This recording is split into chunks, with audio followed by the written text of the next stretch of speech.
भोगों को त्याग सीता, जीवन ये जाए पीता।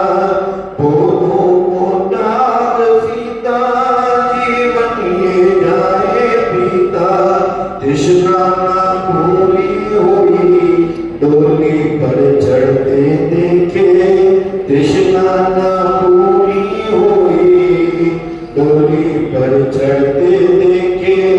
मोक्ष के प्रेमी हमने कर्मों से लड़ते देखे। मोक्ष के प्रेमी हमने कर्मों से लड़ते देखे।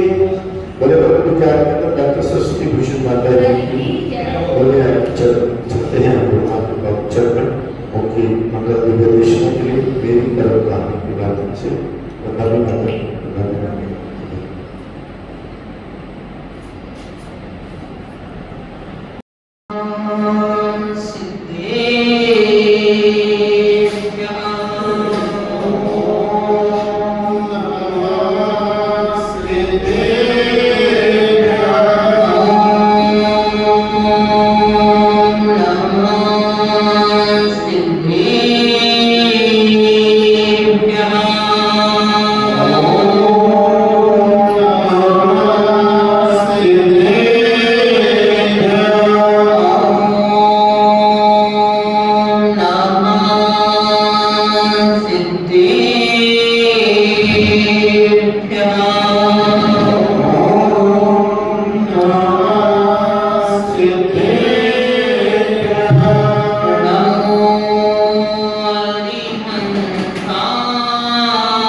डॉक्टर सरस्वती भूषण माता जी की समस्त अधिकार संघ की जय करे माता जय।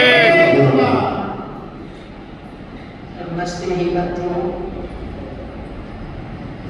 मेरी धर्म कहानी के माध्यम से हम श्रावक के व्रतों में 11 प्रतिमाओं का वर्णन समझ रहे हैं, क्योंकि श्रावक की स्थिति 11 प्रतिमा तक की उत्कृष्ट रूप से होती है। 11 प्रतिमा के ऊपर वह श्रावक की अवस्था बदल करके वैरागी मुनि अवस्था व दिगंबरी अवस्था प्राप्त हो जाती है। तो इस प्रसंग में अभी तक हमने 3 प्रतिमाओं का वर्णन समझ लिया।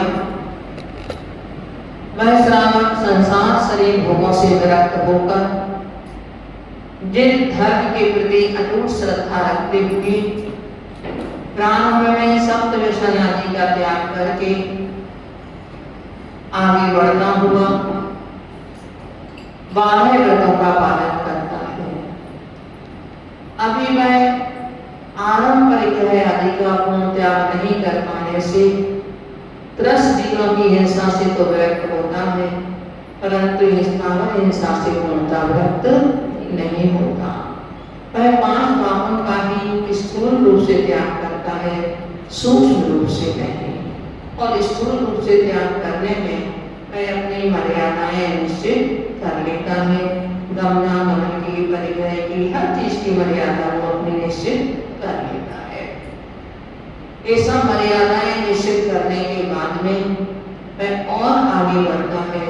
वो अपनी सामायिक अर्थात अपने आत्मस्वरूप का चिंतन, अपने सामभाव को बढ़ाता है, अपने आत्मस्वरूप के चिंतन की गति को वृद्धि करता है और अपने अंतरंग में कितना मेरे अंदर में राम देश का भाव हुआ है यह वह अपना स्वयं का निरीक्षण करते हुए और उनको भी और भी कम करने का पुरुषार्थ करता है।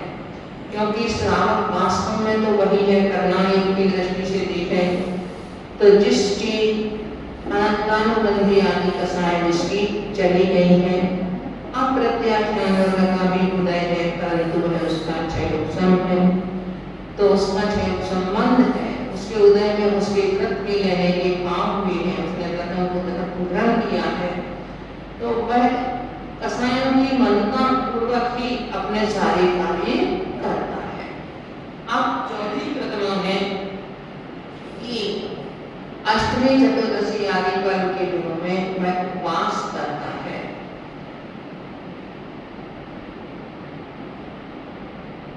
पर्व चतुष्टय यथाशक्ति से तो सतमें उपवास करूं, विषय कसाया हार त्याग कर निश्चल हो निज ध्यान धरूं। 51 प्रश्न पे 51 पे आंदोलन जो सुनने क्या फूल कंद पत्ती फल आदि इनको सचित न खाऊंगा, रासुक जल रासुक वस्तु जीवन में अपनाऊंगा। पर्व चतुष्टय अनादि निधन पर्व माने जाते हैं अष्टमी और चतुर्दशी। उनको मैं यथाशक्ति उपवास करूंगा। उपवास में क्या करूंगा? तो हम तो भोजन का त्याग करना उपवास मान लेते हैं, परंतु आचार्य उपवास की परिभाषा करते हुए कहते हैं विषय कसाया त्यागो यत्र विधीयते, उपवासो सविज्ञेया शेषा लंघन कम विदु। विषय कसाय के त्याग के साथ आहार का त्याग करना, पंचेंद्रिय के विषयों का त्याग, 4 कसायों का त्याग, इसके त्याग पूर्वक ही आहार का त्याग करना वह तो उपवास कहलाता है। और यदि आपने मात्र आहार का त्याग किया है तो कहा कि वो तो लंघन है। जैसे मरीज के लिए लंघन करा दी जाती है, पहले के वैद्य लोग तो ज्यादा कराते थे, आज तो डॉक्टर कहते हैं खूब खाओ पियो आराम से,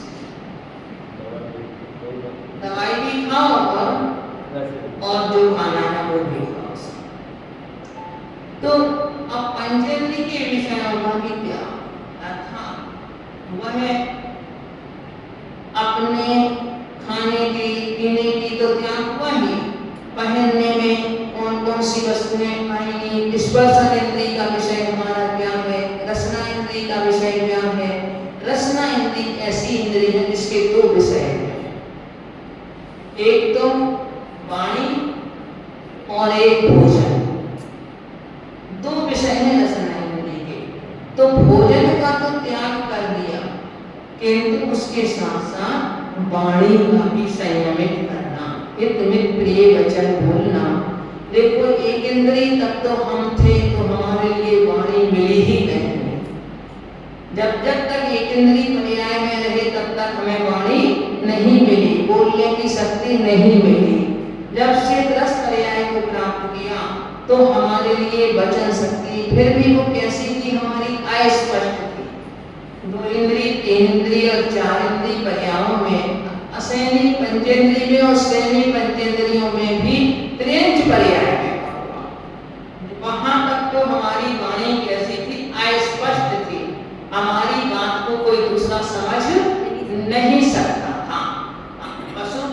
बात को समझ लेते हैं।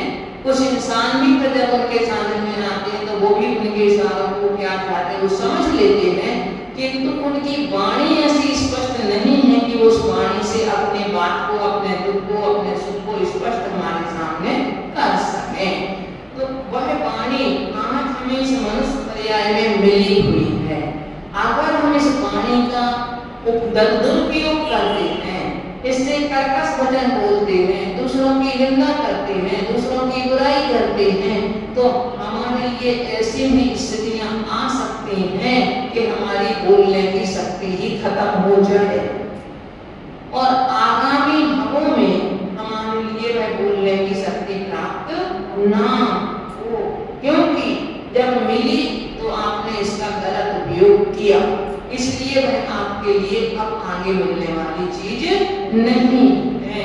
तो ऐसे पांचों इंद्रियों, घ्राण इंद्रिय के विषय में इधर फुले आदि का त्याग करता है, चक्षु इंद्रिय के विषय में और जो चीजें हैं देव शास्त्र के अलावा वह और कुछ देखने का, अर्थात सांसारिक पदार्थों को देखने का, उनमें इंटरेस्ट लेने का, और जो राग वर्धक जैसे पुस्तकें पढ़ने का, टीवी आदि देखने का, इन सब का भी वह त्याग करता है। कर्म इंद्रिय के विषय के लिए वह संयमित करते हुए अगर कोई माने दूसरों की बात को सुनता है तो परंतु वो क्या सुनता है, अपने कर्ण रूपी अंजलि से वह जिह्वाणी रूपी अमृत को पीता है, कर्ण को अंजलि बनाता है और उससे जिह्वाणी रूपी अमृत को वह पान करता है। अर्थात अपने कानों से यदि सुनता भी है और सुनना भी चाहता है तो ही भगवान आपकी वाणी को सुनना चाहता है, पहले करके दुनिया की भी कथाओं को नहीं सुनना चाहता। स्त्री कथा, राम कथा, राज कथा, भोजन पानी कथा, अब आजकल तो मोबाइल पे ही तो घंटों निकल जाए, क्या बनाना है, कैसे बनाना है, क्या करना है, क्या नहीं करना है। मोबाइल पे लड़ाई भी हो जाती है, मोबाइल पे भोजन भी हो जाता है, मोबाइल में सब कुछ काम हो जाता है। तो ये क्या है, उतना समय हमारा अच्छी कथा में गया कि बुरी कथा में गया? भोजन की कथा है, राजनीति की कथा है, विवाहों की परस्पर की कथा है, किसी की बुराई भलाई की कथा है, ये सब किसमें है? अच्छी कथा के अंतर्गत नहीं आती है, ये सब बुराई होती है। और लोगों में आपस में वैर बढ़ रहा है। आपने किसी की बुराई की, आपने अपना समझ करके भले किया, परंतु अपना समझ के करने के बाद में आप सोचोगे मेरी बात कहीं कहीं गुप्त रह जाएगी, तो वो रहने वाली नहीं है, वो कहीं ना कहीं से आगे प्रसारित होगी ही होगी और बढ़ लेकर के विवादों का कारण फिर बन सकती है। ऐसे में अच्छे अच्छे रिश्ते भी टूट जाते हैं कि आप इसको हम अपना समझते हैं, वो ही अगर मान लो कर रहा है, तो कहने का हमारा सभी तात्पर्य है कि अगर हम इसको रोज नहीं त्याग कर पाते हैं तो जिस दिन वह व्यक्ति उपवास करता है, साधक अपना आहार का त्याग करता है, तो आहार के साथ साथ वो पंचेंद्रिय के विषयों का त्याग करता है, तभी वो उपवास माना जाता है। और क्रोध करने का, अहंकार का, मायाचारी का, लोभ का, इन सब चारों कसायों का भी वह त्यागी होता है। अन्यथा जैसे एक लंघन करा दी जाती है, किसी को जबरन आहार का त्याग करा दिया जाता है, उसकी अंदर की भावना नहीं है, पर कभी कभी बीमारी के उद्देश्य या किसी भी कारण से अगर उसे लंघन करा दी जाए तो वो तो सिर्फ आहार का त्याग करना लंघन जैसा हो जाता है। तो आरंभ परिग्रह का भी त्याग करने के लिए कहा, विषय कसायों का भी त्याग करने के लिए कहा, तभी वह उपवास कहलाता। निश्चल हो, निज ध्यान करो, विषय कसायों के त्याग से साथ भोजन पानी का त्याग करके और निश्चल होकर के, क्योंकि जब तक इनका त्याग नहीं होगा तब तक हमारा मन उसी में जाता रहेगा, तब तक हमारा मन उसी में जाएगा। अब क्या कर रहे हैं, ना तो क्या कर रहे हैं, घर में क्या बनाना है, क्या करना है, क्या नहीं करना है, ये काम कर लेना, वो काम कर लेना, होता है कि नहीं होता है? तो ये प्रैक्टिकली में तो हमारा ध्यान फिर उसी तरफ जाएगा। किंतु जब हम त्याग कर देंगे तो हमारा मन वचन काय से भी वह त्याग हो जाएगा, तो हमारा मन भी फिल्म कार्यों की तरफ नहीं जाएगा। कौन क्या कर रहा है, जिसकी करना है उसे करने दो, हम उसके लिए फिर रोक टोक भी नहीं करेंगे, ना किसी तरह की आज्ञा उसके लिए देंगे। अन्यथा ऐसा हो जाए कि भाई उपवास है यार, तो कल सुबह हमारे ये बना लेना, कल वो बना देना, कल वो बंद कर देना, आज का उपवास है तो अनेकों प्रकार की आज घर में ये बना देना, ये कर लेना। तो ये सब चीजें क्या है, हमारे लिए उसमें व्रत में बाधक है। अब जब उपवास करता है इसमें चतुर्दशी यानी कर्म के दिनों में, फिर थोड़ा सा अपने आप को और आगे बढ़ाता है, तो पांचवी प्रतिमा में जो फूल कंद पत्ती फल आदि इनको सचित नहीं खाना। आचार्य समंतभद्र स्वामी ने भी रत्नकरण सारकार में जमा है कि ये सभी वस्तुएं कोई भी प्रकार का फल पत्ती आदि है इनको कैसे नहीं खाना, ना मानी युक्ति सूर्यम, इसको कच्चे नहीं खाना। इनको कैसे करके खाना, प्रासु करके ही खाना देना इनके लिए। परंतु थोड़ा सा लगता है मन में कि आचार्य समंतभद्र स्वामी जैसों ने ऐसे कैसे कह दिया कि करीर कंद प्रसून बीज अर्थात कंद फल फूल पत्ते आदि इन सब के लिए भी उन्होंने कह दिया। अब लोग तो अर्थ का अनर्थ निकालते हैं कि इनको कच्चे नहीं खाना, पर पका के खा सकते हैं, जबकि इन वस्तुओं का त्याग तो प्रारंभ अवस्था में ही हो जाता है। तो सचित त्याग प्रतिमा का मतलब है कि सचित अर्थात जिसमें चित्त सहित यानी जीव सहित वस्तु का सेवन नहीं करना। हम जो मुंह से नाक से काट करके फल खाते हैं वो नहीं खाना, कच्चा जल नहीं पीना, कच्ची सब्जी नहीं खाना, कच्चे बिना छिन्न भिन्न किए बिना उसमें मसाला लगाए फल का सेवन नहीं करना। ये सब चीजें क्या कहलाती हैं, इनको सचित करके इनको अचित कर लिया जाता है, तब उनका सेवन करें। और जल कैसा, प्रासुक जल प्रासुक वस्तु ही मैं अपने जीवन में अपनाऊंगा। अब प्रासुक करने की विधियां गर्म करके तो है ही, इसके साथ साथ आचार्य ने कहा है सुक्कम व पक्वम, सुखा करके पका करके उसमें लवणम व नमक आदि डाल करके, जैसे कई लोग हैं कई मंदिरों में कई लोग हैं जब उसको प्रासुक कर लेते हैं उसको गर्म नहीं करते, परंतु क्या करेंगे, कहेंगे एक लौंग डाल दो। तो ऐसे एक लौंग से प्रासुक नहीं होगा मुझे आपका कि आपने एक लौंग डाल दी तो आपके जल की मर्यादा बढ़ गई। हाँ, उस लौंग को आप पीस करके डालें ताकि उस वस्तु का स्वाद रस बदल जाए, गंध बदल जाए, उसका रस बदल जाए, उसका रंग बदल जाए उस वस्तु का, तब वो प्रासुक माना जाएगा।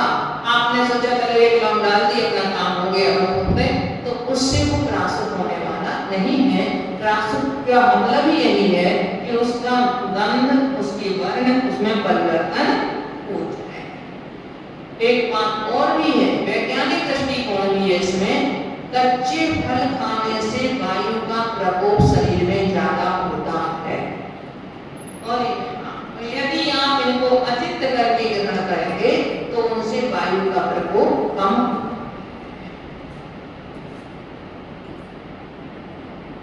रात्रि भुक्ति त्यागी करूं मैं कृतकारित अनुमोदन से, त्यागाहार चतुर्विध पूरा बच जाऊंगा मैं अब से, जितनी नारी विश्वधरा कर मां भगनी सम्मानूंगा, चेतन और अचेतन तज कर ब्रह्मचर्य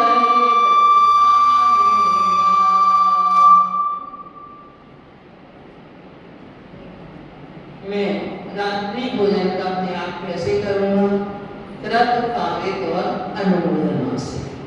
अभी तक माने दूसरे के, क्योंकि ग्रस्त है श्राप का, वह गृहस्थी में रह रहा है तो कैसी परिस्थितियां उसके सामने आ सकती हैं। तो इसलिए अभी तक उसका करने का तो त्याग था, कराने का भी वो था, किंतु करते हुए की अनुमोदना वो कर सकता था। नहीं वो कभी कभार भी हो जाए तो उसके लिए अपने पाप का बंध नहीं होता था, उसके व्रत में उतना दोष नहीं लगता था।